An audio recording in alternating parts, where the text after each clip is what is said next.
नमस्कार, आप देख रहे हैं अलौकिक भारत न्यूज नेट। आपके साथ मैं हूं नेहा अंकुरवालिया। आज हम बात करेंगे शुरू होने वाले कार्तिक मास की। आज है पूर्णिमा और कल से शुरुआत होने जा रही है कार्तिक मास की। बहुत अहम माना जाता है इस पूरे महीने को।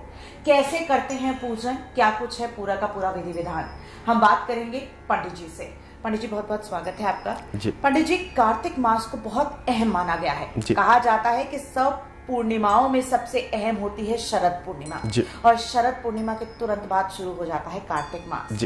कहा जाता है कि कई तरह की परंपराएं चली आई हैं कि अगर आप तारों की छांव में सुबह उठकर नहाकर दिया जलाते हैं तुलसी पर, तो आपको सदा सुहागन रहने की का जो है वो वर मिलता है। क्या वाकई में ये सब चीजें अगर हम करें तो हमें कार्तिक मास का लाभ मिलेगा?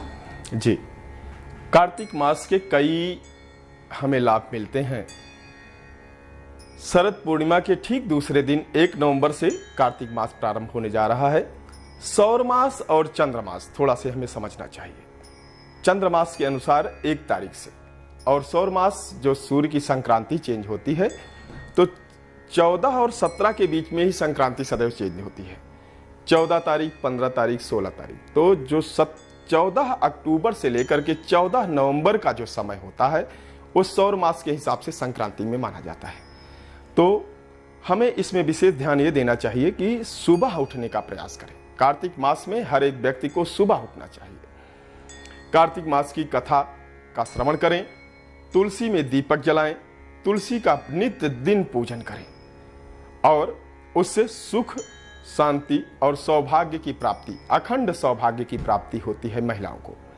साथ साथ रविवार के दिन हर एक व्यक्ति को, और नहीं तो जिनका इस मास में, जिनके घर में किसी बेटे का जन्म हुआ है, किसी बेटी का जन्म हुआ है, किसी के पति का जन्म हुआ है या स्वयं का जन्म हुआ है, तो रविवार का व्रत रहना चाहिए।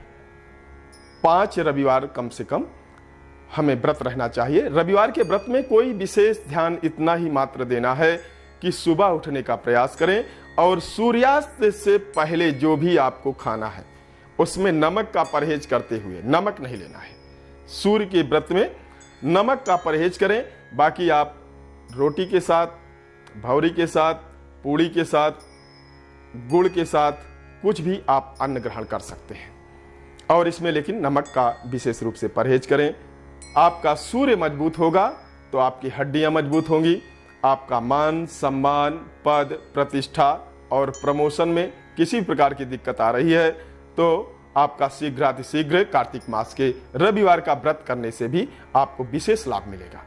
और जिन महिलाओं के आपसी संबंध में दिक्कतें हैं, वो तुलसी में रोजाना दीपक जलाएं सुबह उठ करके, और 1 महीने मास कार्तिक मास के व्रत कथा का श्रवण करें, और तुलसी का विशेष रूप से तुलसी विवाह में शामिल हों और अखंड सौभाग्य की प्राप्ति करें।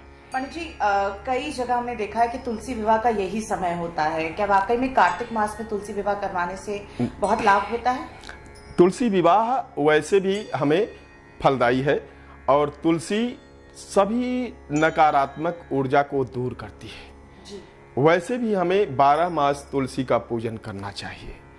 तुलसी को मात्र हम अपने घर के दरवाजे के सामने, घर से बाहर निकलते समय दाहिनी तरफ रखना चाहिए, दक्षिण दिशा की तरफ, और हो सके तो 2 तुलसी लगाएं।